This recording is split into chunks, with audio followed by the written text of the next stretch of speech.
सहना भवतु सहनौ भुनक्तु सह वीर्यं करवावहै तेजस्विनावधीतमस्तु मा विद्विषावहै। ॐ शान्ति शान्ति शान्तिः। ॐ पूर्णमदः पूर्णमिदं पूर्णात् पूर्णमुदच्यते पूर्णस्य पूर्णमादाय पूर्णमेवावशिष्यते। ॐ शान्ति शान्ति। ॐ वाङ्मे मनसि प्रतिष्ठिता मनो मे वाचि आविराविर्मयेधि वेदस्य महाणिः श्रुतं मे मा प्रहासि अनेनाधीतेन अहोरात्रान् संदधामि ऋतं वदिष्यामि सत्यं वदिष्यामि तन्मामवतु तद्वक्तारमवतु अवतु माम् अवतु वक्तारमवतु वक्तारम्। ॐ शान्ति शान्ति। श्रुतिस्मृतिपुराणानाम् आलयं करुणालयं नमामि भगवत्पादं शङ्करं लोकशङ्करं शङ्करं शङ्कराचार्यं बादरायणं सूत्रभाष्यकृतौ वन्दे भगवन्तौ पुनः पुनः। ईश्वरो गुरुरात्मेति मूर्तिभेदविभागिने व्योमवद्व्याप्तदेहाय दक्षिणामूर्तये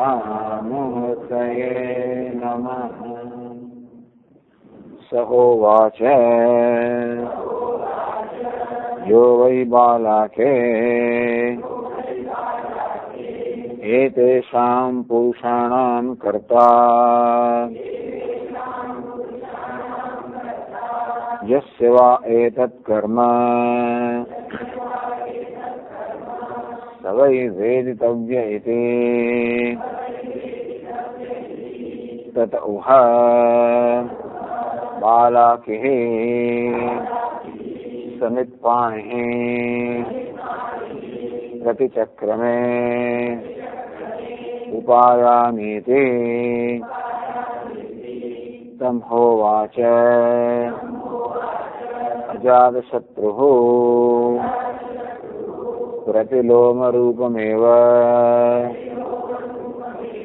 तत्स्यात् यत् क्षत्रियः ब्राह्मणम् उपनयेत् एहि देवत्वा ज्ञापयिष्यामि इति तं पाणौ अभिपद्य तवव्राज तौह सुप्तं पौषम् आजग्मतुः तं अजातशत्रुः आमन्त्रयाञ्चक्रे दुहन् पाण्डरवासः सोम राजन् इति सौह तूष्णीमेव शिष्ये तदौह एनं यष्ट्या अविचिक्षेप सः तत एव समुत्तस्थौ संहोवाच अजातशत्रुः क्व एषः एतद् बालाके पुरुषः अशयिष्ठ क्व एतद् अभूत् कुतः एतद् आगात् इति ततोह बालाकिः न विजज्ञे।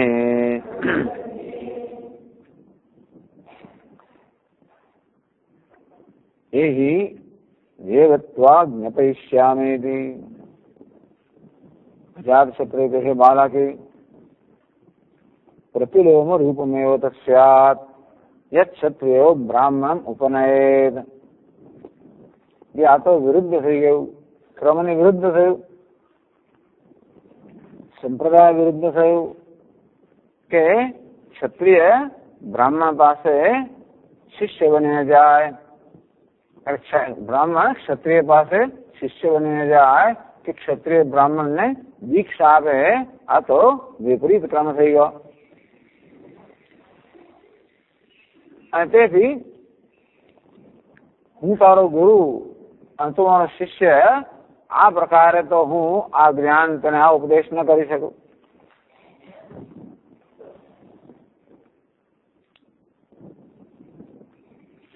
એટલે રાજા એક બહુ સરસ માર્ગ કાઢે.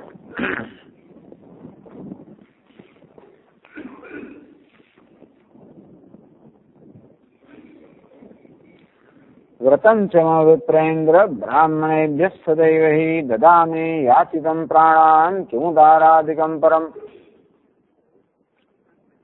हे राजन, અમારું વ્રત છે કે બ્રાહ્મણો જે કઈ યાચના કરે, મારા પ્રાણ હોય તો પ્રાણ પણ હું આપી દઉં. તો બીજી કોઈ વસ્તુ આપવાનો પ્રશ્ન જ ક્યાં રહ્યો? गुरवेपि ततस्तुभ्यम् अहम विज्ञापयामि भोः. मारे हे बालकी, भले भाई તમારા ગુરુ રહ્યા બ્રાહ્મણ હોવાના નાતે, પરંતુ બ્રહ્મ વિદ્યાની યાચના કરે છે માટે હું જરૂર એ યાચના પૂરી કરીશ. પ્રાણેભ્યોપી ગરીયસી. આ બ્રહ્મ વિદ્યા મને પ્રાણ કરતા પણ વધારે પ્રિય, છતાં પણ તમે યાચના કરી છે માટે दातृयागत संबंध न आवयो गुरु शिष्यता. આ પવિત્ર સંબંધ દાતા અને યાચક નો રહેશે. ક્ષત્રિય દાતા હોઈ શકે અને બ્રાહ્મણ યાચક હોઈ શકે, અને માટે એ સંબંધ યોગ્ય છે. ગુરુ શિષ્ય નહીં. હું ગુરુ અને શિષ્ય એ પ્રકારનો સંબંધ નહીં રહે. અતઃ શૃણુત્વં તત્તુભ્યં વિજ્ઞાપયામિ. તેથી હું જે હવે ઉપદેશ કરીશ એ સાંભળો. ઇત્યુક્ત્વા જાતશત્રુસ્તમ પ્રણમ્યાત્મનાસને. આમ કહીને અજાતશત્રુ પ્રણામ કર્યા અને આત્મ આસને સંસ્થાપ્ય બાલાકીને પોતાના આસન પર સ્થાપિત કર્યો. બ્રાહ્મણ છે માટે દાન આપવો હોય તો પણ એને આદર આપવો જોઈએ માટે પોતાના આસન પર સ્થાપિત કર્યો. તો સ્વયં ભૂમો ઉપવિશ્ય, स्वयं भूमि पर आसन पर बैसी गयो. इदम मुक्तवान. અને આ પ્રકારે કહ્યું, प्राणादिभ्य समस्तेभ्य व्यतिरिक्तो महेश्वरः आनंदात्मा स्वप्रकाशः. हे बालाजी, અત્યાર સુધી જેની તમે ઉપાસના કરી અને જેનો સાક્ષાત્કાર કર્યો એ સમષ્ટિ પ્રાણ, એના જરૂર પોતાનો સાક્ષાત્કાર કરે. પ્રાણ કરતા વ્યતિરિક્ત, એ પ્રાણ કરતા અત્યંત ભિન્ન. આ પ્રાણ તો મર્યાદિત છે, ત્રિવિધ પરિચ્છેદ શૂન્ય. આ દેશ કાળ વસ્તુની મર્યાદા પર. મહેશ્વર, ઈશ્વર જે સર્વનો શાસક છે. પોતાની સન્નિધિ માત્રથી. આનંદાત્મા સ્વપ્રકાશ, જે સચ્ચિદાનંદ સ્વપ્રકાશ પરમાત્મા છે, સર્વાત્મા છે. હે ગાર્ગ્ય બ્રહ્મેતિ વિદ્યતમ, હે ગાર્ગ્ય તેને તમે બ્રહ્મ જાણો. આ પ્રાણ બ્રહ્મ નથી, પરંતુ પ્રાણથી વ્યતિરિક્ત પ્રાણ ઈશ્વર સ્વયં પ્રકાશ અને સચ્ચિદાનંદ સ્વરૂપ છે, એ બ્રહ્મ છે. इत्युक्ते जात विश्वासं गार्ग्यं बोधयितुं नृपः अन्ये व्यतिरेकाभ्याम् उत्तस्थौ स्वयमासनात्. આમ પરમાત્મા પ્રાણ કરતા વ્યતિરિક્ત છે તો કહું, અને ગાર્ગ્યમાં વિશ્વાસ જન્મ્યો કે રાજાનો ઉપદેશ કરશે. આ પ્રકારે ગાર્ગ્યમાં વિશ્વાસ જન્માવીને સ્વયં આસનાત ઉત્તસ્થૌ, રાજા પોતાના આસનમાંથી ઉભો થયો. અન્ય વ્યતિરેકાભ્યામ ગાર્ગ્યમ બોધયિતુમ, અન્ય વ્યતિરેક નામની પદ્ધતિથી ગાર્ગ્યને ઉપદેશ કરવા માટે, બોધ કરવા માટે, ગાર્ગ્યમાં બોધ જન્માવવા માટે રાજા પોતાના આસન પરથી ઉભો થયો. તસ્ય દત્વા કર્મ સ્વસ્ય રાજવદ રાજસત્તમ, રાજામાં શ્રેષ્ઠ અજાત શત્રુ છે એને ગાર્ગ્યનો હાથ પોતાના હાથમાં લીધો. કારણ કે એ અત્યંત ઊંચા આસન પર બેઠેલા છે, એમાંથી નીચે ઉતારવા માટે એમને હાથ આપ્યો. જાણે મોટો રાજા હોય એને કેવો આદર કરે પ્રકારનો આદર બતાવ્યો. પરિત્યજ સભાવંત પુરમેશ વિવેશ, અને આ સભાનો ત્યાગ કરીને અંતઃપુર તરફ ગયા લોકોનો પ્રવેશ કર્યો. તત્ર કશ્ચિત પુમાન સુપ્ત દ્વાર તિષ્ઠતિ નિશ્વસન, ત્યારે ત્યાં આગળ દ્વાર પાસે, અંતઃપુરના દ્વાર પાસે કોઈ માણસ, કોઈ રાજપુરુષ છે, એ બિચારો થાકી ગયો છે, ત્યાં ઘસઘસાટ ઊંઘતો હતો. નિશ્વસન, એ શ્વાસ લઈ રહ્યો છે, બહુ સ્પષ્ટ હતું. ગાર્ગ્યેન સહિત સ્થસ્થૌ રાજા તસ્ય સમીપતઃ, અને ગાર્ગ્યની સાથે રાજા એ સુતેલો જે પુરુષ છે એની સમીપ ઉભો રહ્યો. અજાત શત્રુ પુરુષમ, એ પહેલા તો ગાર્ગ્યને બતાવવા માંગે છે કે પ્રાણ આત્મા નથી, એ અન્વય વ્યતિરેકથી બતાવે છે. અજાત શત્રુ પુરુષમ આમંત્રેત અનેકધા, ગાર્ગ્ય પ્રસિદ્ધ પ્રાણસ્ય નામભિ નાદપૂરિતૈ. ગાર્ગ્ય અત્યાર સુધી જેને બ્રહ્મ માનતો હતો એ પ્રાણના નામ દઈને મોટે મોટેથી રાજાએ એ ઊંઘતા પુરુષને સંબોધ્યો. આદિત્ય ચંદ્રમા રૂપ, હે આદિત્ય રૂપ, હે ચંદ્રમા સ્વરૂપ, હે બૃહન, હે પાંડવનિયગ. તો જે બંને બાજુ જળથી ઢંકાયેલો છે, ઉપર યધો વિભાગેના વાસોવન નીર સમૃત, અમૃતોપસ્તર નમસી, અમૃતા પીઠા નમસી, એમ કહીને ભોજન પહેલા આચમણી લેવામાં આવે. અમૃતોપસ્તર નમસી, ભોજન પછી આચમણી લેવામાં આવે. અમૃતા પીઠા નમસી. આ પ્રકારે પ્રાણ જે છે એને જળથી બંને બાજુ આચ્છાદિત કરવામાં આવે છે, જાણે કોઈ ઉપર નીચે વસ્ત્ર પહેર્યું હોય એ રીતે. પ્રિય દર્શન સોમાક્ષ, સોમનું નામ છે રાજન, દીપ્તિ સહસ્રભાગ, તો અનેક કિરણ ધરાવનાર. આ પ્રકારે પ્રાણના બધા નામ છે. આ ભિન્ન ભિન્ન દેવતાઓ નામ છે, બધા પ્રાણના અંગ છે. અને તેથી પ્રાણ જો આત્મા હોત તો આ નામને કારણે એ માણસ જરૂર ઉઠ્યો હોત. એવમ આમંત્રિત પ્રાણ દેવતાના વિસ્તરા, આ રીતે દેવતાના નામ વડે જેને સંબોધન કરવામાં આવ્યું છે જે માણસ પ્રાણ, અભોક્તૃત્વા જાગરૂક ન બુદ્ધિ કસંચન. જો પ્રાણ તો જાગે છે, શ્વાસ ચાલી રહ્યો છે, પ્રાણના નામથી જેને બોલાવવામાં આવ્યો છે.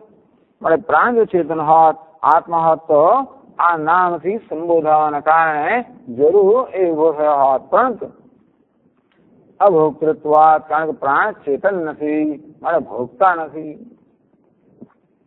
એ પહેલા તો એવું કરે છે રાજા કે જીવાત્મા આત્મા છે.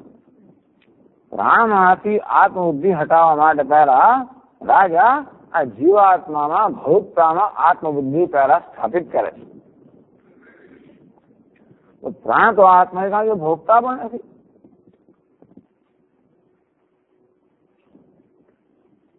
જેવી રીતે ઘટ બુદ્ધનો દરાકાર પુસો જલ વિધારણ ઇત્યાદિ નામ હિ બોધ્ય સ્વમ વેત્તિ યથા ઘટ અચેતનત્વાદ.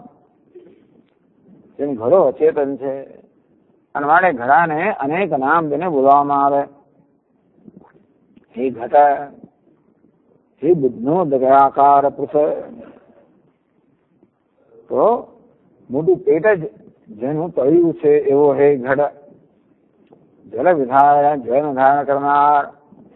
આ પ્રકારે ઘડાને અનેક નામથી એને સંબોધવામાં આવે. તો પણ અચેતનત્વાદ, કારણ ઘડો અચેતન છે માટે એના નામથી સંબોધવા છતાં પણ એ જાણતો નથી, પ્રતિભાવ દર્શાવતો નથી. પ્રાણોપી નૈવમ આત્માનમ અણુઅપી. તે રીતે પ્રાણ પણ જેમ ઘડો જાણતો નથી કે મને બોલાવે, જાણતો જ નથી, અચેતન છે. તે રીતે આ બધા નામથી બોલાવા છતાં પણ આ પ્રાણ ને કઈ ખબર ન પડી. દુધ્યમાન ભૃષમ ના વૈદ ભૂપાલ બોધિત. આ પ્રાણ ચાલી રહ્યો છે, ઊંઘતો માણસ છે, એનું પેટ ઊંચું થઈ રહ્યું છે, શ્વાસ બહાર અંદર ચાલી રહ્યો છે. અને તેથી એમ હોય કે પ્રાણ તો ઊંઘી ગયો છે, માટે એ ઉત્તર નથી આપતો કે પ્રાણ તો જાગે છે. પ્રાણ ચેતન હોત તો જરૂર આ નામથી સંબોધવાના કારણે આ પ્રાણે ઉત્તર આપ્યો છે. અનાત્મતા તટસ્થસ્ય ઘટસ્ય વિનિશ્ચિતા. તેથી જેમ ઘણો અચેતન છે મારે અનાત્મા છે, તે આ પ્રાણ અચેતન છે, અનાત્મા છે, એ નિશ્ચય થઈ ગયો.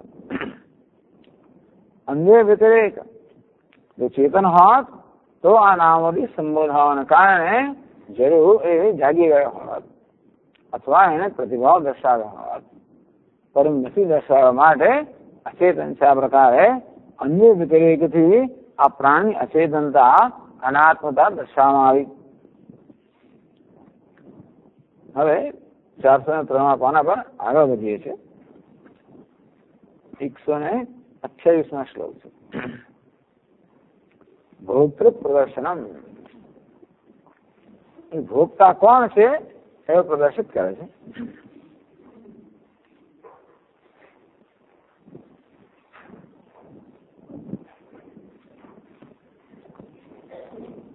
ચાલો ભાઈ, આ પ્રાણ અચેતન છે અને મારે કઈ જાણતો નથી, છતાં કેમ તે બી શું એ પણ થઈ ગયું.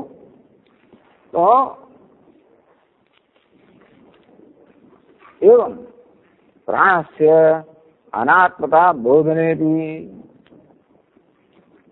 આ પ્રાણ તો અનાત્મા છે એ ગાર્ગ્ય અર્થાત બાલાથી સ્પષ્ટ રીતે જોઈ શક્યો. તો જો શબ્દથી આ આપણે કરી શકીએ. શાસ્ત્રના શબ્દો અજ્ઞાનનું નિવારણ કરવા સમર્થ છે. અર્થાત આપણા મનમાં જે બધા ભ્રમ છે, ખોટા ખ્યાલ છે, એનું નિવારણ કરવા શાસ્ત્રના શબ્દો સમર્થ છે. વાચ્યાર્થ છે. શાસ્ત્રના વાચ્યાર્થથી પણ જે આત્મા નથી એનું નિવારણ કરવા સમર્થ છે. અને તેથી બહુ સ્પષ્ટ રીતે બતાવવામાં આવ્યું અને ગાર્ગ્યને દેખાડવામાં આવ્યું તો પ્રાણ અચેતન છે અને આત્મા છે.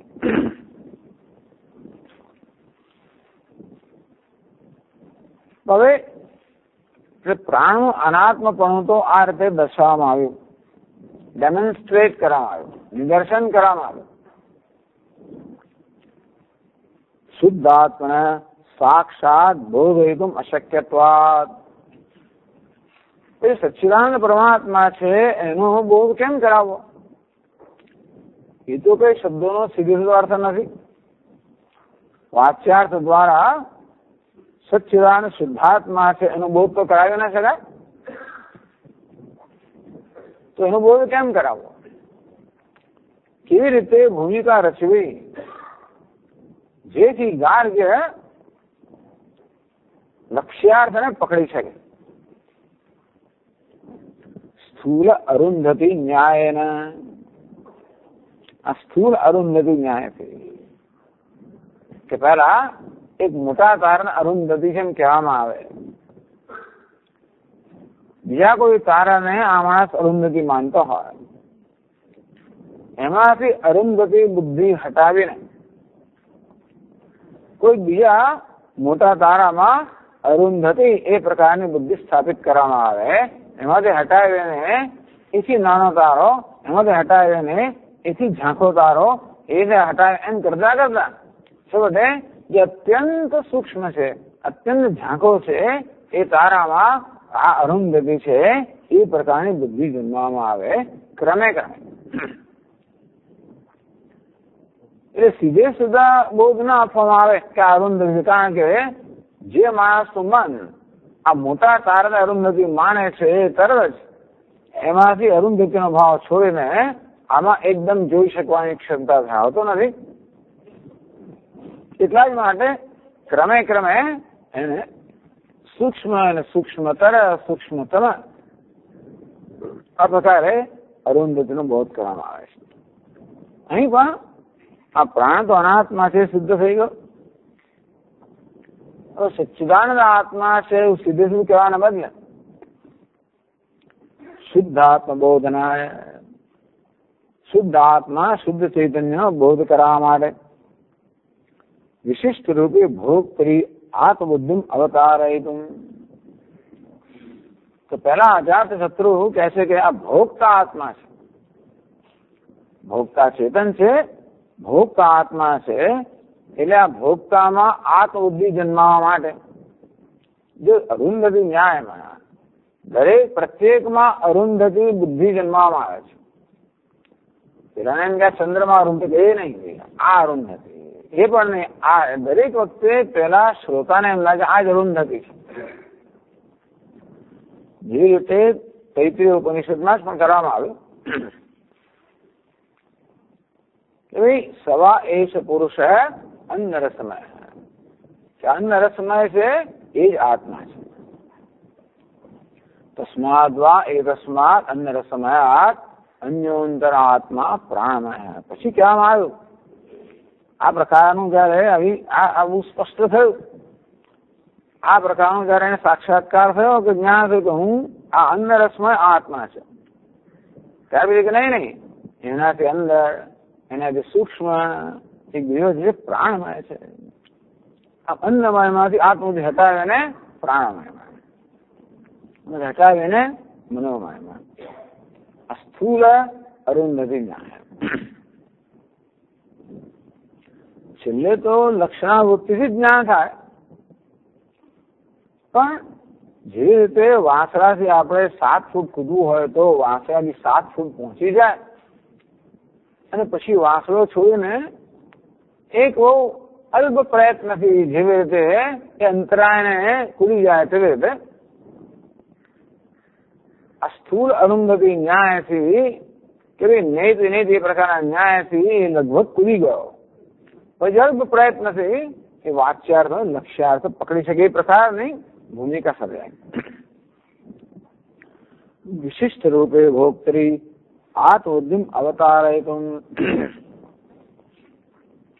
ભોક્તા તો વિશિષ્ટ આત્મા છે, કન્ડિશન સેલ્ફ એટલે કે સોપાધિક આત્મા છે.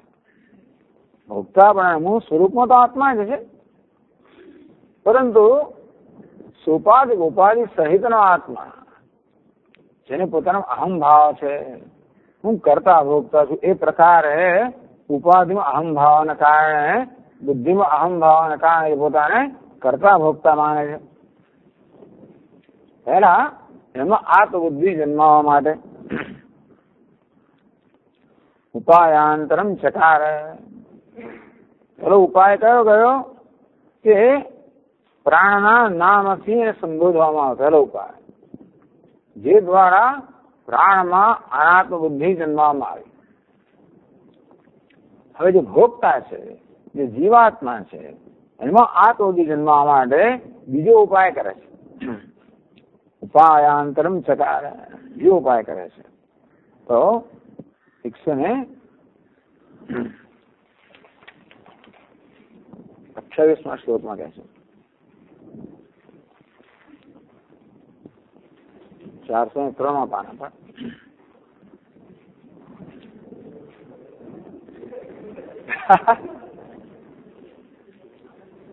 એવું છે. જે લોકો આ સીડી સાંભળે ને એ લોકો 403 પાનો કાઢી શકશે ને. એટલા બાલાકિને સભોક્તારમ દર્શયન્ન કરોદિદમ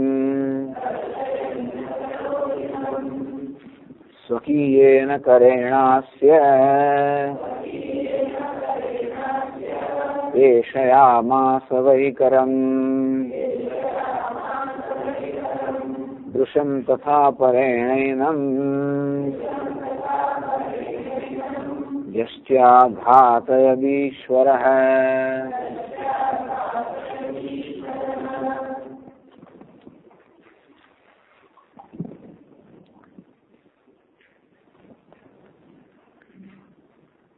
સર મહારાજને ભોગતારમ દર્શન કીધું કરો. હવે બાળકને ભોગતાનું પ્રદર્શન કરવા માટે કે બાળકી ભોગતાને સમજી જાણી શકે એ માટે કીધું કરો. રાજાએ આ કર્યું. શું કર્યું ભાઈ? સ્વકીય ન કરે અસ્ય કરમ પેશયામાસ. પોતાના હાથથી આજે ઊંઘતો માણસ છે એના હાથને દબાવ્યો. પેશયામાસ, મરડ્યો. પોતાના હાથથી આજે સૂતેલો માણસ છે એના હાથને મરડ્યો. તોય વળી પેલો ઉઠ્યો નહીં. દૃશમ તથા પરેણેનમ યશ્ચ્યાઘાત ઈશ્વર. પછી રાજાએ આજુબાજુ કોઈ ચોકીદાર હશે, એ ચોકીદારને બોલાવ્યો અને એ ચોકીદાર પાસે તો લાકડી હતી.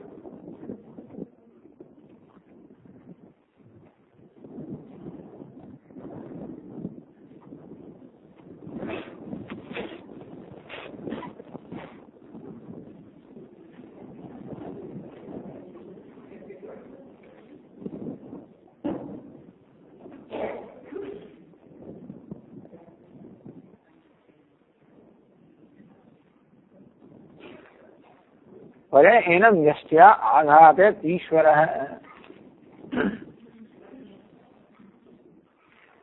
બીજો કોઈક ત્યાં આગળ ચોકીદાર જો કોઈ માણસ હશે એની પાસે લાકડીથી મરાવડાવ્યો.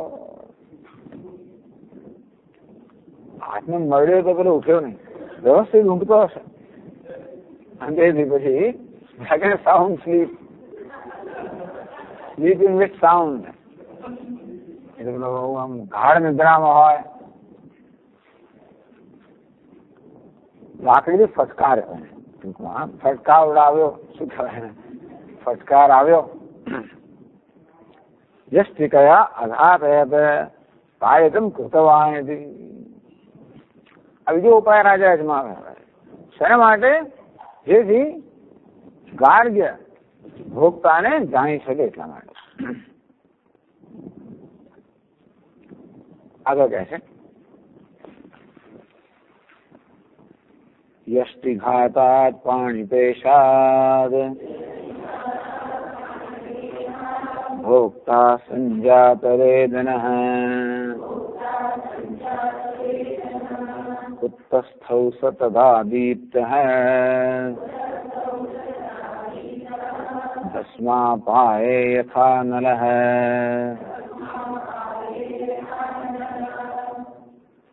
યષ્ટિઘાતાत् પાણીપેશાદ, એનો હાથ મરડવાને કારણે, લાકડી ફટકારાયો હોવાને કારણે, ભોગતા સંજાત વેદન, હવે વેદના જન્મી, કોને જન્મે વેદના? ભોગતાને જન્મે.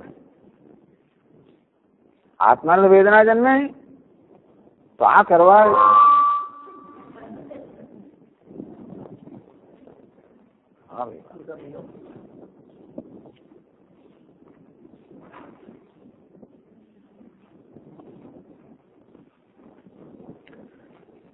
સંજાત વેદના ભોગતા, જેના વેદના જન્મી છે, પીડા જન્મી છે, એના પીડા ઉત્પન્ન કરવા માટે, પીડા ઉત્પન્ન કરવા માટે સંજાત વેદના ભોગતા. સંજાતા વેદના પીડાયસ્ય એતાદૃશ ભોગતા, જેનામાં વેદના જન્મી છે, પીડા જન્મી છે, એ ભોગતા. ભોગતા એટલે કોણ? સુખ દુઃખ એવો અનુભવિતા પુરુષ. સુખ દુઃખ નો અનુભવ કરનાર પુરુષ, ચેતન. સુખ દુઃખ નો અનુભવ કરનાર ચેતન ને ભોગતા કહેવાય. તો આ ભોગતા જે છે ઉત્તસ્થ, આ ભોગતામાં પીડા જન્મી, વેદના જન્મી, અંતેથી એ ઉભો થઈ ગયો. ઉત્તસ્થ પીડા અનુભવેન પ્રબોધન પ્રાપ, આ વેદનાના અનુભવથી એ જાગી ગયો. કીદૃશ, એ જાગેલો માણસ કેવો છે? દીપ્ત ભસ્મ અપાય યથા અનલ, જેવી રીતે ભસ્મના અપનયને અપહારે કૃતે સતી. અંગારા તો બેતા હોય, ઉપર રાખ છે એનું થર, એનું ફળ આવી ગયું હોય, તો રાખને દૂર કરીએ તો અંગારો કેવી રીતે પ્રગટ થાય?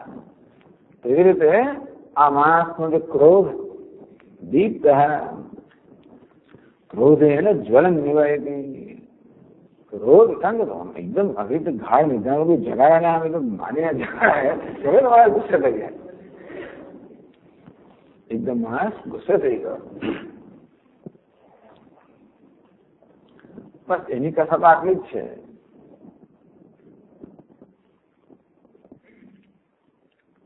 एवं उत्तस्थोत्यंतम व्याख्याय तद्भावम अभिनयन उत्तरश्रुति ग्रंथम अवतारयति. उठ्यो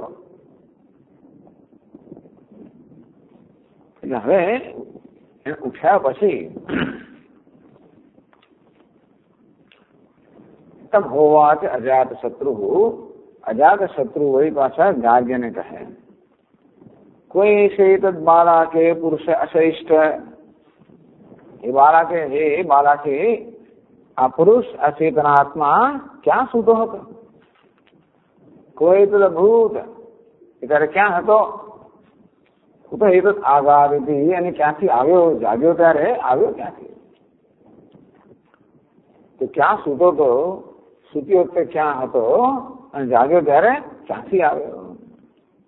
बाल ततो बालागी न विजज्ञ, परंतु बालाकी ने ज्ञान न टूंकमा बालाकी ने खबर नहीं.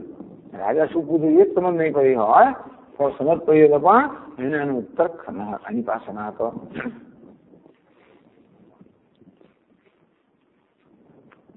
तो 130 श्लोक में कहते हैं, कर्णग्राम सहितम भोक्तारं ज्ञातवानसौ बालाकेर्न ततो भिन्नम् बुद्धिसाक्षिणमीश्वरम्.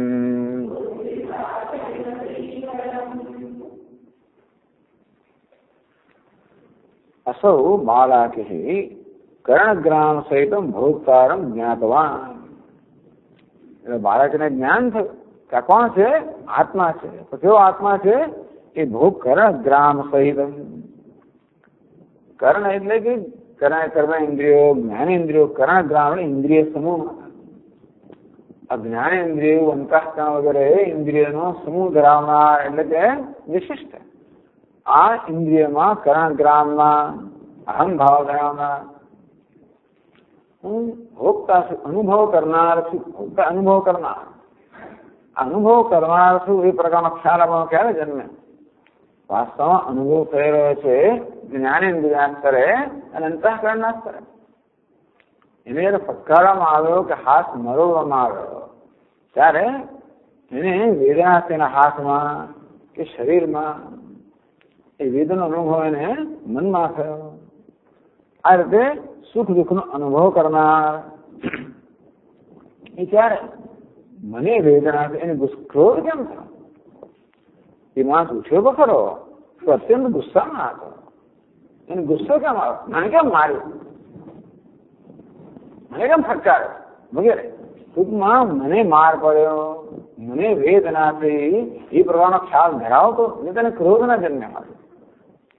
ચલો માર પડે, વેદના થઈ, એ બરોબર, તો મને માર પડ્યો તો જ ક્રોધ થાય. બાકી નવો માર પડે તો ક્રોધ ના જન્મે. એને અહંભાવ છે, હું કરતા ભોગતા છું એ પ્રકારનું અભિમાન ધરાવનાર માટે ને ક્રોધ આવે. એટલે બાળક જોઈ શકે આ આત્મા છે એટલે પેલો પ્રાણ તો આત્મા નથી. કોણ આત્મા છે? ભોગતા આત્મા છે. સુખ દુઃખનો અનુભવ કરનાર જે ચેતન છે એ આત્મા છે.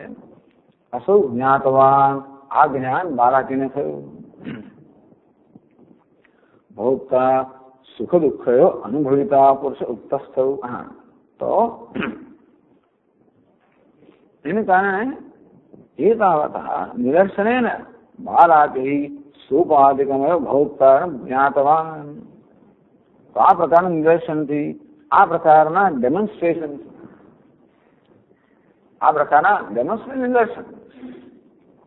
નિદર્શનથી બાળકી એને આત્માનું જ્ઞાન થયું. કેવું આત્માનું જ્ઞાન થયું?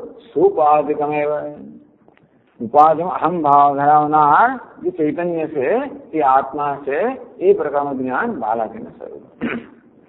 અન્ય વ્યતિરેક છે કે પ્રાણમાં ચેતનતાનો વ્યતિરેક છે.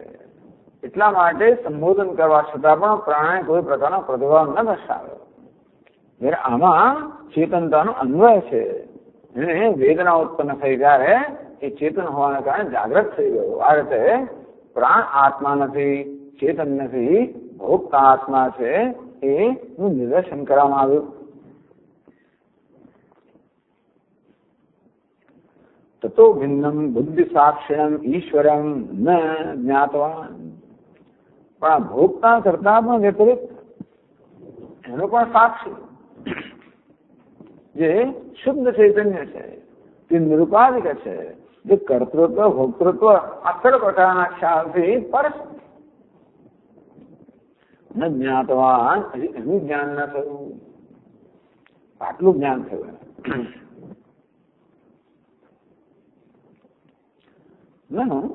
શુદ્ધ ભોક્તૃત્વ કુતો ન સ્યાત. પ્રશ્ન કરવામાં આવ્યો, શુદ્ધ ચૈતન્ય હોય એ ભોગતા કેમ ના આવે? ટૂંકમાં આજે જાગ્યો, જેને વેદના થઈ, જેને ક્રોધ જન્મ્યો, એ શુદ્ધ ચૈતન્ય કેમ ના હોય? શુદ્ધ ચૈતન્યનો આ પ્રકારનો પ્રતિભાવ કેમ ના હોય? એની આશંકા વારયતું કે આ પ્રકારે જે જાગૃત થયો એ શુદ્ધ ચૈતન્ય નથી, પરંતુ ભોગતા છે, અહંકાર છે, જીવ છે. એ વસ્તુ સમજાવવા માટે ભોક્તૃપદ પ્રવૃત્તિ નિમિત્ત ભૂતા મુક્તિ નિરૂપે. ભોગતા કોને કહેવાય? ભોગતા કોને કહેવાય? ભોગ કરનાર, અનુભવ કરનારને ભોગતા કહેવાય. તો અનુભવ ભુક્તિ કહેવાય. ભુક્તિ એટલે ભોગ કે અનુભવ કે સુખ દુઃખનો અનુભવ. એ ભુક્તિ જે છે એનો આશ્રય ને ભોગતા કહેવાય. જેમ જ્ઞાનનો આશ્રય છે એને જ્ઞાતા કહેવાય. અત્યારે આ બોલી છે વક્તા કોને કહેવાય? જે વક્તિ એટલે બોલવું એનો આશ્રય છે એને વક્તા કહેવાય. શ્રુતિ એના આશ્રયને શ્રોતા કહેવાય. દ્રષ્ટિ એના આશ્રયને દ્રષ્ટા કહેવાય. એ જોવાનું છે એ જ્યાં આગળ કેન્દ્રિત છે એને જોનાર કહેવાય. સાંભળવાની ક્રિયાનો જે આશ્રય છે એને શ્રોતા કહેવાય. એ રીતે અનુભવવાની ક્રિયાનો આશ્રય છે એને અનુભવ કરનાર કે ભોગતા કહેવાય. ભોગતા એટલે ભોગવવું કે અનુભવ કરવું એ ક્રિયા જેનામાં રહેલી છે એનું નામ ભોગતા. અથવા એમ કહી શકાય કે આ ભોગવવાની કે ભોગની ક્રિયાનો જે આશ્રય છે, જેનામાં રહેલી છે અથવા તો એનો આશ્રય છે, એનું નામ ભોગતા. એટલે ભોગતાને સમજવા માટે આપણે ભોગને સમજવો પડે. ભોગ કોને કહેવાય, અનુભવ કોને કહેવાય, એ ભોગને સમજવો પડે. ભોગને સમજીએ તો ભોગ જેનામાં રહેલો છે કે ભોગવવાની ક્રિયા જેનામાં રહેલી છે એનું નામ ભોગતા આપણે સમજી શકીએ. એટલે ભુક્તિ નિરૂપાય. ભુક્તિ એટલે ભોગની ક્રિયા, અનુભવની ક્રિયા. ત્યાં ભુક્તિ કોને કહેવાય, ભોગ કરવો એ કોને કહેવાય, તો પછી એ કરનારને ભોગતા કહેવાય. એટલે પેલા ભુક્તિ કોને કહેવાય એનું નિરૂપણ કરે છે 2 શ્લોકોની અંદર. 131, 32, 131 શ્લોકમાં કહે છે ભુજિ ક્રિયા ન ભુક્તિ સ્યાદ ક્રિયાયા દુઃખ રૂપતઃ હસ્તા સ્યાદૌ ચ સત્વેન નૈષા ભોક્તરી નિશ્ચિતા.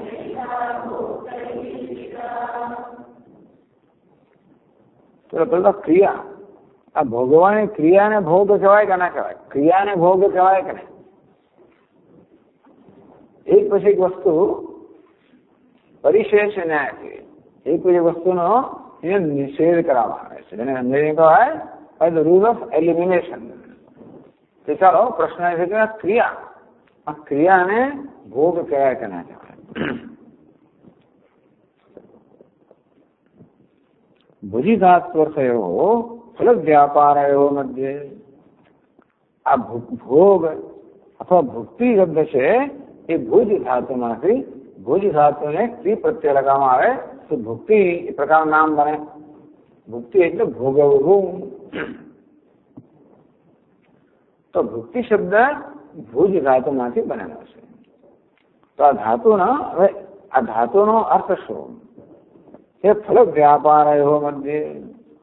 કોઈ પણ ધાતુના 2 અર્થ થઈ શકે, ફલ અને વ્યાપાર. ખાવું, આ ખાવું એટલે ક્યાં તો ખાવાની ક્રિયા છે ને, વ્યાપાર જેને કહેવાય એને ખાવું કહેવાય. અથવા તો ખાધું એટલે પેટ ભરાયું. તો ખાવાની ક્રિયાનું ફળ શું છે તો કે તૃપ્તિ થઈ, પેટ ભરાવું, એને પણ ખાવું કહેવાય. ખાધું તો ખાવાની ક્રિયા કરે અથવા તો ક્રિયાને કારણે તૃપ્તિ જન્મી.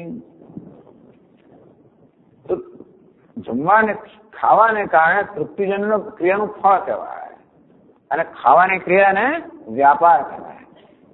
આ રીતે આ જે ધાતુ જે છે ખાવું, પીવું વગેરે વગેરે એના 2 અર્થ થાય. ક્યાં તો એ ક્રિયાના વ્યાપાર એવો અર્થ થાય અથવા તો કે તું ગયો, પહોંચી ગયો ત્યાં આગળ એનું ફળ. તો ગયો એટલે ચાલવાની ક્રિયા કરી, વ્યાપાર. આ રીતે ધાતુના 2 અર્થ થાય. તો ભુજ જે ધાતુ છે એના 2 પ્રકારના થઈ શકે, વ્યાપાર અને ફળ. તો પછી એક વ્યાપાર જે છે એને ભોગ કહેવાય કે ફળ છે એને ભોગ કહેવાય કે નહીં એ તો જોવે છે. ભુજિક ક્રિયા વ્યાપાર રૂપા ન ભુક્તિ એટલે કે ભુજિક ક્રિયા અને ભુક્તિ સ્યાદ. આ ભોગવવાનો જે વ્યાપાર છે એને તો ભોગ ના કહેવાય. ન ભુક્તિ ન ભોક્તૃપદ પ્રવૃત્તિ નિમિત્તાર. ટૂંકમાં એને ભોગતા તો ના કહેવાય. આ ભોગવવાની ક્રિયા માટે ભોગતા એ પ્રકારના શબ્દનો પ્રયોગ ના થઈ શકે. એવું શા માટે? તત્ર હેતુ નિયમેન ભોગતરી સત્વ અભાવમાં. કે ક્રિયામાં હંમેશા ભોગવવા પણ રહ્યું નથી. જ્યાં જ્યાં ક્રિયા હોય ત્યાં ભોગતૃત્વ હોય એવો નિયમ નથી. જ્યાં જ્યાં આ વ્યાપાર થતો હોય, જેમ કે ખાવું, એ ખાવાનો વ્યાપાર જ્યાં જ્યાં થતો હોય એ બધામાં ભોગતા પણ હોય એવો નિયમ નથી. એટલા જ માટે આ ક્રિયા જે વ્યાપાર છે એને ભુક્તિ કે ભોગ ના કહી શકાય. એ ક્યાં છે? આ ભોગવવાની એનો વ્યાપાર છે છતાં ભોગવવા પણ નથી ભોગતા પણ નથી, તો ક્યાં પણ દેખાયું?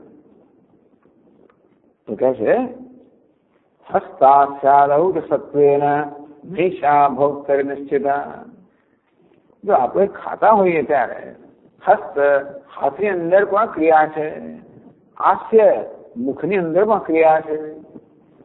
એટલે જો ક્રિયાના જ આશ્રયને તમે ભોગતા કહેતા હો, ભોગવવાની ક્રિયા જ્યાં રહેલી છે એને જો આપણે ભોગતા કહેતા હોઈએ, તો મોંમાં પણ રહેલી છે, ચાવામાં પણ રહેલી છે. નિયમેન ઉપલબ્ધમાન ન ભવતી તત્ર અસતી યાવત. કારણ કે અમને એવો નિયમ નથી કે જ્યાં જ્યાં ભોગવાનો વ્યાપાર થતો હોય ત્યાં ત્યાં ભોગતા પણ હોય, એવો નિયમ નથી. નિયમ હોય તો કહેવાય. નિયમ અભાવે હેતુ અવ્યાપ્તિ અતિવ્યાપ્તિ દર્શાવે. તો નિયમ ક્યારે હોય? જ્યારે અવ્યાપ્તિ પણ ના હોય, અતિવ્યાપ્તિ પણ ના હોય. નિયમ એટલે કે નિયમ પ્રમાણે થવું કે ક્યારેક થાય ને ક્યારેક ના થાય તો એ નિયમ ના કહેવાય. અહીંયા થાય ને ત્યાં પણ થાય તો પણ નિયમ ના કહેવાય. એક જ જગ્યાએ થતું હોય તો બે વસ્તુ કહી. હસ્ત આસ્યાદૌ સત્વેન નૈષા ભોક્તરી નિશ્ચિતા. પહેલા તો ક્રિયાયા દુઃખ રૂપતઃ. આ ક્રિયા છે, કોઈ પણ ક્રિયામાં કઈ ને કઈ પ્રકારનો પરિશ્રમ રહેલો. કોઈ પણ ક્રિયા હોય તો પરિશ્રમ રહેલો છે. એટલે ઘણા લોકો એમ ઈચ્છે કે ભાઈ આ ચાવવાનું આ કરા છે એટલે 40 વાર ચાવવાના 50 વાર ખાવાના આ બધું માથાકૂટ ખવાય, એના કરતા એમને ખવાય તો કેવું છે, સીધું જ જરું ઉતરી જરું બહુ સારું. પ્રયત્ન તો કરવો જ પડે. પ્રયત્ન કરીએ એટલે કઈ ને કઈ પરિશ્રમ તો થાય. પરિશ્રમ થાય એટલે કઈ ને કઈ દુઃખ થવાનું જ છે. ક્રિયા દુઃખ રૂપ. આ ક્રિયા તો હંમેશા એમાં દુઃખ રહેલું હોવાને કારણે ભોક્તૃત્વ સુખે નાપી નિરૂપિતત્વાત્. ત્યારે ભોક્તૃત્વ ભોગ કોણ હોય? સુખ અને દુઃખનો અનુભવ. માત્ર દુઃખનો જ અનુભવ એને ભોગ ના કહેવાય, સુખ અને દુઃખ બંનેના અનુભવનો ભોગ કહેવાય. એ ભોગની અંદર સુખ અને દુઃખ બંનેનો અનુભવ રહેલો હોવાને કારણે આ ક્રિયા તો છે એ ભોગ એટલા માટે નથી, એમાં તો દુઃખ જ રહેલું છે, સુખ નથી રહેલું. કોઈ પ્રકારના પ્રયત્નમાં કમર વાંકી વાળવી પડે તો ખરી, કશું તો કરવું પડે. કશું કરવું હોય તો વાંકા તો વળવું પડે. વાંકા વળો હોય આમને ઉભા રહ્યા ઉભા રહ્યા હોય અને સૂચના આપ કરે, પરંતુ કોઈ હાથ લાંબો ના કરે, કમર ના વાળે, એટલે ભાઈ ક્યાં. ટૂંકમાં કંઈક કામ કરવું હોય તો કમર કંઈક પરિશ્રમ કરવો પડે, કઈ તકલીફ લેવી પડે. એટલે એની સાથે કંઈક પ્રકારનું દુઃખ રહેલું છે. એટલે ક્રિયા માત્ર દુઃખ જ રહેલું છે. એ ક્રિયા જે છે એ સુખનો સમાવેશ કરતું નથી. જયારે ભોગમાં તો સુખ દુઃખ બંનેનો અનુભવ આવી જાય એટલે શું અવ્યાપ્તિ. ટૂંકમાં ભોગમાં સુખ અને દુઃખ બંને રહેલા છે, ક્રિયા માત્ર દુઃખ રહેલું છે. તેથી એ સુખ જે છે એનો સમાવેશ નથી કરતું. એટલે પૂરતો સમાવેશ ન કરવો એના અવ્યાપ્તિ કહેવાય. એ રીતે આ ક્રિયા જે છે એ એક કારણ આપ્યું કે માત્ર દુઃખ રૂપ છે, એમાં સુખ નથી, માત્ર અવ્યાપ્તિ દોષ રહેલો છે. પછી બીજું ભોક્તૃત્વ અનધિકરણેષુ દંતમુખ જિહ્વાદિષુ ક્રિયાયા વર્તમાન અતિવ્યાપ્તિ. અતિવ્યાપ્તિ છે એકથી જ્યાં ભોગતાની ક્યાંય ક્રિયા રહેલી હોય. કોણ ભોગતા નથી? એટલે કહ્યું હસ્તાસ્યાદૌ સત્વે ક્રિયાયા. હાથમાં, મુખમાં, દાંતમાં આ બધાની અંદર પણ ક્રિયા રહેલી છે. ખાઈએ ત્યારે અને બધા જાણે કે ત્યાં ભોક્તૃત્વ નથી. એમ શું? અતિવ્યાપ્તિ. ક્રિયા સિવાય તો જે ભોગતોના આશ્રય નથી ત્યાં પણ ક્રિયા રહેલી છે. ભોક્તૃત્વ અનધિકરણે શું? જેમાં ભોક્તૃત્વ એટલે ભોગતા પણ રહેલું નથી એવા દાંતમાં, મોંમાં, જીભમાં, હાથમાં પણ આ ક્રિયા રહેલી છે. અંતેની અતિવ્યાપ્તિ વધારે જગ્યાએ રહેલી છે. એટલા માટે પણ આ ક્રિયા જે છે એ ભોગતા નથી. એટલે નક્કી થઈ ગયું. એક કારણ કયું? દુઃખરૂપ છે, સુખનો સમાવેશ કરતી નથી. અને બીજું કારણ કયું કે જ્યાં ભોગતા પણ નથી ત્યાં પણ રહેલી છે. એટલે જો ભોગતા ક્રિયાને જ ભોગતા કહેવામાં આવે તો બહુ બધા લોકો ભોગતા બની જાય. ક્રિયાના આશ્રય ભોગતા કહીએ તો મોય ભોગતા બની જાય, હાથ ભોગતા બની જાય, દાંત ભોગતા બની જાય, એવું નથી.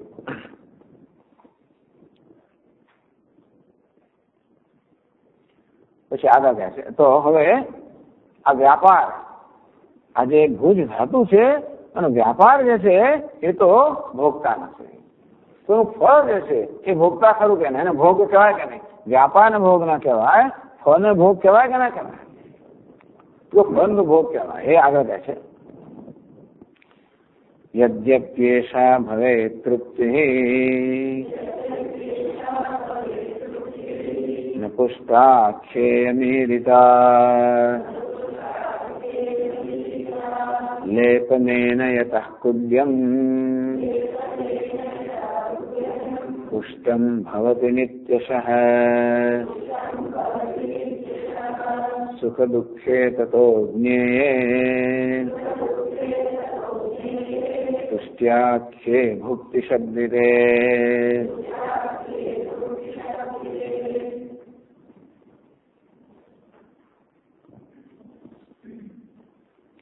यद्यपि भुजि धातोः फलत्वेन अर्थभूता तृप्तिः एषा वृत्त निमित्त भूता भुक्ति स्यात्. यद्यपि एषा तृप्तिः भवेत्. तृप्ति तो भोग खावाने क्रियाના કારણે જે તૃપ્તિ જન્મે એને ભોગ કહેવાય. तथापि अयम विशेष अवधार्य विशेष है.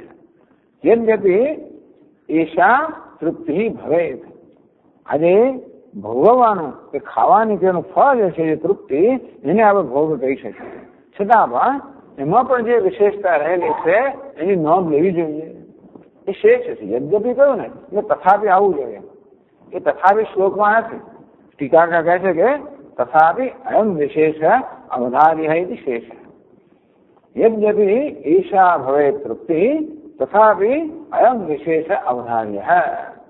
આ જે તૃપ્તિ જે છે, જે ભોગવવાની તેનું ફળ છે એને ભોગ કહેવાય. છતાં પણ એમાં આ એક વિશેષતા એટલે કે આ એક વસ્તુ નોંધપાત્ર નોંધવા જેવી છે કે બધી જગ્યાએ જ્યાં આગળ તો યતઃ ફલૈ તૃપ્ત પિતૃન અતાર્થસીદ इत्यादि प्रयोगवशात् तृप्ते पुष्टि तुष्टि द्वे रूपे प्रसिद्धे. आ तृप्ति से બે વસ્તુ થાય. જેનું તૃપ્તિ કહીએ છે ને ભોજનના પરિણામે, એનાથી બે વસ્તુ થાય. પુષ્ટિ તુષ્ટિ. તુષ્ટિ એટલે આપણા સંતોષ થાય, પુષ્ટિ એટલે આપણા શરીરને પોષણ મળે. તો આપણા સંતોષ પણ થાય, જે પોષણ પણ મળે. એટલે તૃપ્તિ જે ભુજી ક્રિયા કે ખાવાની ક્રિયાનું જે ફળ છે, જે તૃપ્તિ છે, એમાં આ બે વસ્તુ રહેલી છે. તો બંને તૃપ્તિ કહેવાય. એક તો તુષ્ટિ અને પુષ્ટિ, સંતોષ થવો અને પોષણ થવું.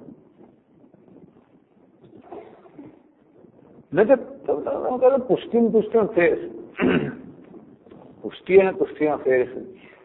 પુષ્ટિ એટલે પોષણ, તુષ્ટિ એટલે સંતોષ.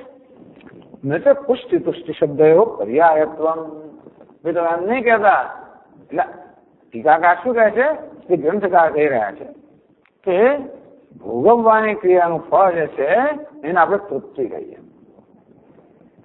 આ તૃપ્તિ જે છે ફલૈ તૃપ્ત પિતૃન અતાપ્સી, આ પ્રકારે શબ્દ પ્રયોગ થાય છે. ફલૈ તૃપ્ત, ફળથી તૃપ્ત થયો એટલે એને શું થયું? પુષ્ટ થયું. ફળ ખાઈએ એટલે આપણે પોષણ મળે ને. તો ફળૈ તૃપ્ત જયારે કહે ત્યારે એ તૃપ્તિનો અર્થ શું થાય? પુષ્ટિ થાય, પોષણ મળે. પિતૃન અતાર્પસી, પિતૃઓને તૃપ્ત કર્યા એમ જયારે કહીએ ત્યારે શું થાય કે પિતૃને સંતુષ્ટ કર્યા. એટલે કે આ શબ્દ પ્રયોગથી આ જે તૃપ્તિ જે છે એને એના બે અર્થ થાય, પુષ્ટિ અને તુષ્ટિ. ફળથી પુષ્ટ થાય એને પણ તૃપ્તિ કહીએ, અને પિતૃઓને આપણે જયારે પિંડ વગર આપીએ ત્યારે પિંડોને તૃપ્ત કર્યા એટલે કે સંતુષ્ટ કર્યા.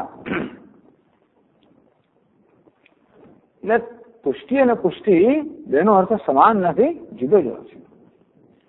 યથાશતસ્તુષ્ટિ પુષ્ટિક્ષુતપાયોનુઘાસન વિધિ ભાગવત એકાદશી સહપ્રયોગાત. એકાદશ સ્કંદમાં આવી ગયો. હા યાદ છે. હા, કે ભગવાનની ભક્તિથી શું થાય? અનુઘાસમ, જેમ આપણે એક એક કોયો ખાતા જઈએ, એ કોયો ખાતા ખાતા અશ્નત તુષ્ટિ પુષ્ટિ શુદ્ધ અપાય, ત્રણ વસ્તુ થાય. જે ભોજન કરી રહ્યો છે એને પ્રત્યેક કોયે તુષ્ટિ પુષ્ટિ, ભાગવતમાં પુષ્ટિ પણ કહેવામાં આવ્યું, પુષ્ટિ પણ કહેવામાં આવ્યું અને ભૂખ શમ્ય ત્રીજી વસ્તુ કહેવામાં આવી. એનું ફળ એટલે કે તુષ્ટિ અને પુષ્ટિ સિવાય પોષણ પણ મળે અને સંતોષ પણ મળે, આનંદ પણ મળે. તત્ર પુષ્ટિ દર્શનાદિત્યર્થ, તત્ર પુષ્ટાખ્યા તૃપ્તિ યમ ભુક્તિ ન એદિતા. ચાલો તો હવે તૃપ્તિના આપણે ભોગ કહીએ. આ તૃપ્તિના બે અર્થ થયા, પોષણ થવું અને સંતોષ થવો. તો પોષણ થવું એને આપણે ભોગ કહી શકીએ? તો ગ્રંથકારી ના ભાઈ, પોષણ બીજે થાય છે, સ્વયં ભોગ હોતો નથી. લેપને યતઃ કુડ્યમ પુષ્ટમ ભોગ નિત્યશ. આપણે દિવાળ હોય ને એને લેપન કરીએ ને માટી વગેરે, ત્યારે પ્લાસ્ટર કરીએ. એ જમાનામાં માટી લીપણ કરીએ. લીપણ કર્યું દિવાલ પુષ્ટ થાય, દિવાલ જાડી થાય, પુષ્ટ થાય. ત્યાં આગળ ભોગ નથી. એટલે કે જે જગ્યાએ પુષ્ટિ છે ત્યાં ભોગ હોય એવો નિયમ નથી.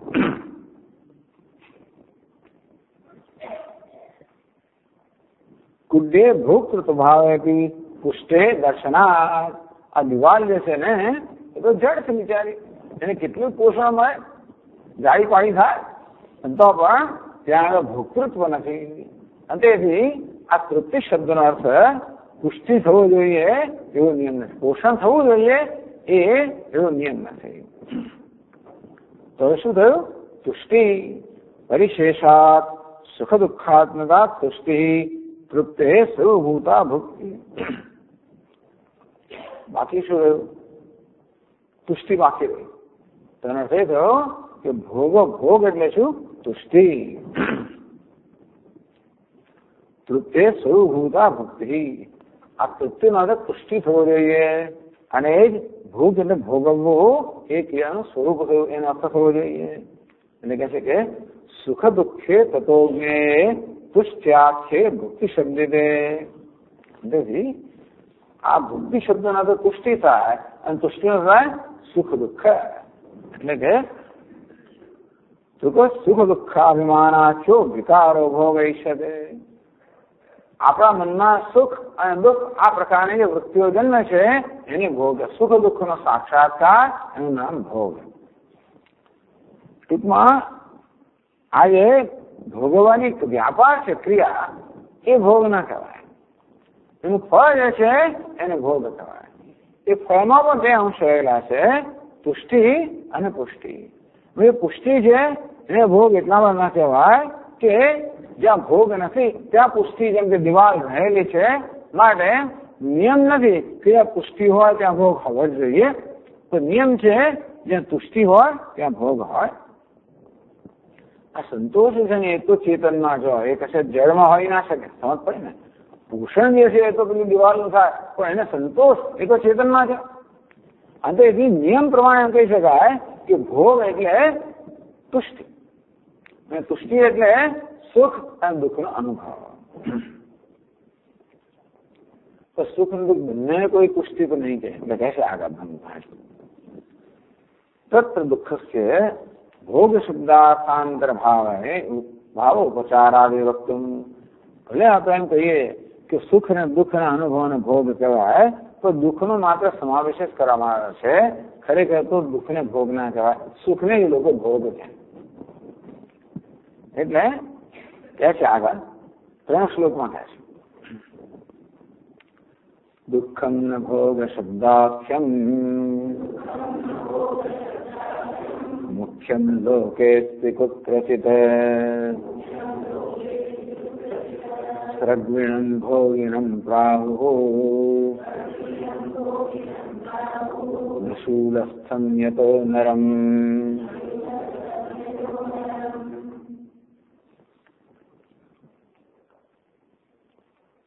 લોકે કુત્રચિત દુઃખમ મુખ્યમ ભોગ શબ્દાખ્યમ ન સ્યાત. આ દુનિયાની અંદર દુઃખના અનુભવનો કોઈ ભોગ કહેતો નથી. ભલે તમારી વ્યાખ્યા પ્રમાણે સુખ અને દુઃખના અનુભવનો ભોગ કહેવાય, તો દુનિયામાં ભોગ શબ્દ કોઈ દુઃખના અનુભવ માટે વાપરતો નથી. કુત્રચિત ક્યાંય. કેમ ભાઈ? સત્ર વ્યવહાર અભાવ. તો આપણે વ્યવહારમાં આપણે જોઈએ તો જો ત્યારે દુઃખ માટે ભોગ એ પ્રકારનો શબ્દ વ્યવહાર શબ્દ કયો, તો દુઃખના અનુભવ માટે ભોગ શબ્દ એવો વપરાતો નથી. સૃગ્વિણમ ભોગિનમ ભોગી છે આ માણસ. કોને? સૃગ્વિણમ. આ સર્ગ એટલે માં, ટૂંકમાં આ પ્રકારના જે સુખ આપનારા વિષયો છે એને અનુભવ કરનાર ભોગી કહીએ. સૃગ્વિણમ સજ્જન્ય સુખશાલિનમ એવં નરમ. સજ્જન માત્ર મા પહેરવાની, પણ એ મા પહેરવાના કારણે મનમાં જે આનંદ થાય છે, સુખનો અનુભવ થાય. મા પહેરાવે, ફોટા ફોટા પડાવીએ, શું કહેવાય, પાગ પહેરાવે, આ બધું કરવાને કારણે જે આપણને અનુભવ થાય ને એને કહે હા હા હા કેવો સરસ ભોગ, કેવો ભોગવી રહ્યો છે. અને એવી સુખના અનુભવ લોકો ભોગે છે. શૂલસ્થમ યતો નરમ.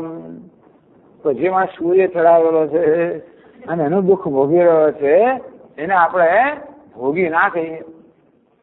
ટૂંકમાં એ દુઃખના, ભલે આપણે એમ કહેતા હોય કે દુઃખ ભોગવે છે એમ કે, તો ખરેખર ભોગી કોને કહેવાય? જે સુખનો અનુભવ કરી રહ્યા હોય. દુઃખનો અનુભવ કરનારને કોઈ ભોગી નથી કહેતો.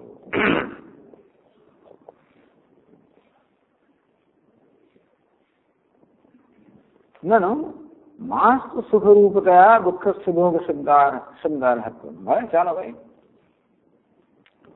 એમ કહો કે ભાઈ સુખ રૂપ નથી એટલે મારે દુઃખને આપણે ભોગ ના કરીએ. તો દુઃખમાંથી સુખ જન્મે તો દુઃખ સુખ જન્માવનારું હોય તો દુઃખને ભોગ કહેવાય કે ના કહેવાય? એટલે દુઃખ સુખ જ જન્માવતું હોય તો દુઃખને ભોગ કહેવાય કે? દુઃખ સ્વયં ભોગ ના કહેવાય. તો સુખને જન્માવનાર હોવાના કારણે ભોગ કહેવાય કે ના કહેવાય? આ તો છે ને બધા પ્રકારની શક્યતાઓ અહીંયા આગળ એ જયારે આપણે કોઈ વિશ્લેષણ કરીએ ત્યારે બધા પ્રકારની શક્યતાઓને આપણે ધ્યાનમાં લેવી જોઈએ. અને એ બધી શક્યતાઓ બધું નકારી કાઢ્યા પછી જેમ ન કરાય એ જેનો અર્થ થાય. શું કે નહીં ભાઈ આ દુઃખ ત્યારે સુખને જન્મ આપે છે એવું નથી. એ ક્યાં છે કે દુઃખ થતા ત્યારે અંદર સુખનો અનુભવ થાય એમ ગમે નહીં કોઈને. દુઃખ ભલે સ્વયં ભોગ ના કહેવાય, તો દુઃખ ગમતું હોય તો પછી આપણે એને ભોગ કહેવાય કે નહીં? I'm so happy. Why? Because I'm unhappy. Swamiji, I'm very happy this morning. How come? Because I'm so unhappy. તો કોઈ કહે કે હું દુઃખી છું માટે સુખી છું. એટલે દુઃખ ભલે ભોગના પર દુઃખ સુખ જન્માવે છે માટે ભોગ કહેવાય કે નહીં? તો સુખ દુઃખ સુખ જન્માવે નહીં એ કહે છે. કસ્મૈચિદપી નૈવાત્ર રોચતે દુઃખમન્વતે તેન તૃપ્તિશ્ચ નૈવ સ્યાદ અરુચૌ તૃપ્તતા કુતઃ. કસ્મૈચિદપી દુઃખમ અણુઅપી નૈવત્ર રોચતે. આ દુનિયામાં કોઈને પણ દુઃખ જે છે દુઃખ માટે અણુમાત્રમાં પ્રીતિ નથી હોતી. જરા દુઃખ માટે કોઈને પણ જરા પણ પ્રીતિ નથી હોતી. અત્ર લોકે દુઃખમ તસ્મૈ અણુઅપી ન રોચતે ન તસ્યાવ પ્રીતિમ જનયતે. દુઃખમાં દુઃખ છે ને એ કોઈનામાં પ્રેમ જન્માવતું નથી કે રુચિ જન્માવતું નથી. અમે પણ આપણું નાકનું તેરું ચડી જાય. કશું કરવાનું નહીં કે દુઃખની સંભાવના જયારે હોય તો જ્યાં ત્યાં જાતો જાણીએ કે દુઃખ જન્માવનારું છે ત્યાં કે ફલાણું કાઢતો આપણું આવું કંઈ કરવું પડશે. ટૂંકમાં કોઈ વસ્તુ જે દુઃખ જન્માવનારી હોય એની સંભાવના માત્ર જ આપણા અરુચિ જન્મે. ક્યારે પણ કોઈ દુઃખને નિમંત્રણ ના આપે, હંમેશા દુઃખને ટાળવાનો પ્રયત્ન કરે. કોઈ દુઃખને નિમંત્રણ ક્યારે પણ ના આપે, કોઈ સંજોગોમાં ના આપે. દુઃખેન પ્રીતિ જનન ભાવે તસ્ય તૃપ્તિજનકત્વનું દુર્વચન. અને દુઃખ માટે કોઈને જરામાં પ્રેમ ના હોય તો એ દુઃખ ક્યારે પણ આનંદ જન્માવે એવું તો બની જ ના શકે ને. જે વસ્તુમાં પ્રેમ હોય એનો અનુભવ પણ સુખ જન્માવે, જેમાં દ્વેષ હોય ત્યારે એનો અનુભવ સુખ ના જન્માવે.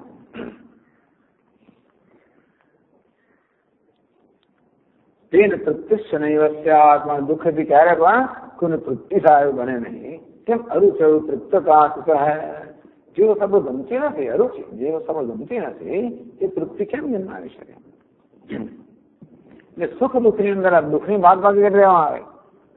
સુખ અને દુઃખ બંનેને ભલે આપણે ભોગ કરીએ પણ એમાં દુઃખનો સમાવેશ તો માત્ર ઔપચારિક રીતે છે, ગૌણ રીતે છે.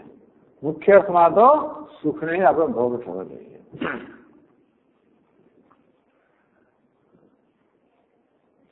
ત્યારે જો આ સુખ માટે બધાને કેવો પ્રેમ હોય છે. અનુકૂલે પૂજ્યમાને આવૃત્તૌ ચ સુખોદયઃ તૃપ્તિરિત્યુચ્યતે લોકે પ્રતિકૂલે કથમ હિ સા. અનુકૂલે ભુજ્યમાને. જે આપણે અનુકૂળ હોય, જેમાં આપણે રુચિ હોય એ ભુજ્યમાન એનો જયારે આપણે અનુભવ કરીએ. આવૃત્તો છે એ અનુભવ હોય પાછું આપણે આવૃત્તિ કરીએ એટલે વારવાર દોહરાવીએ તો સુખોદય, તો સુખનો જન્મ થાય. ઉદિતમ સુખમ. સુખમાં એને કારણે સુખ જન્મે છે. તો સુખ અવાપ્તિ યથા પુંસી અને તૃપ્તિ ઉચ્યતે લોકે. એને દુનિયામાં તૃપ્તિ કહેવામાં આવે છે. ટૂંકમાં આપણે અનુકૂળ જે વસ્તુ હોય એને આપણે ભોગવીએ અને વારંવાર એ અનુભવને આપણે દોહરાવીએ ત્યારે જે સુખની પ્રાપ્તિ થાય એને દુનિયામાં તૃપ્તિ કહેવામાં આવે છે. પ્રતિકૂલે કથમ હિસા. આપણને જે પ્રતિકૂળ વસ્તુ હોય એનો અનુભવ કરતા હોઈએ એ દોહરાવવાનું આવે ત્યારે એ જે અનુભવ થાય દુઃખનો એને કોઈ તૃપ્તિ ના થાય. પણ જે અનુકૂળ હોય એને જયારે એ અનુભવ દોહરાવવામાં આવે ત્યારે જ દુનિયામાં તૃપ્તિ કહેવામાં આવે છે. એટલે ગ્રંથકાર કહે છે કે છેવટે સુખનો જે અનુભવ છે એનું નામ ભુક્તિ, ભોગ. આપણે ભોગતાને સમજવાનો છે. ભોગતાને સમજવા વડે ભોગને સમજી લેવાનો છે. એની આ ચર્ચા કરવામાં આવી કે સુખનો અનુભવ એનું નામ ભોગ. ચાલો આગળ મળશું પછી. ઓમ પૂર્ણમદ પૂર્ણમુદચ્યતે પૂર્ણસ્ય પૂર્ણમાદાય પૂર્ણમેવાવશિષ્યતે. ઓમ શાંતિ શાંતિ શાંતિ. શંકરં શંકરાચાર્યં સૂત્રભાષ્યકૃતૌ વંદે ભગવन्तौ પુનઃ પુનઃ. ઈશ્વરો ગુરુરાત્મેતિ મૂર્તિભેદવિભાગિને વ્યોમવદ્વ્યાપ્તદેહાય દક્ષિણામૂર્તયે નમઃ. ઓમ શાંતિ શાંતિ શાંતિ. હરિ ઓમ. શ્રી ગુરુભ્યો નમઃ. હરિ ઓમ.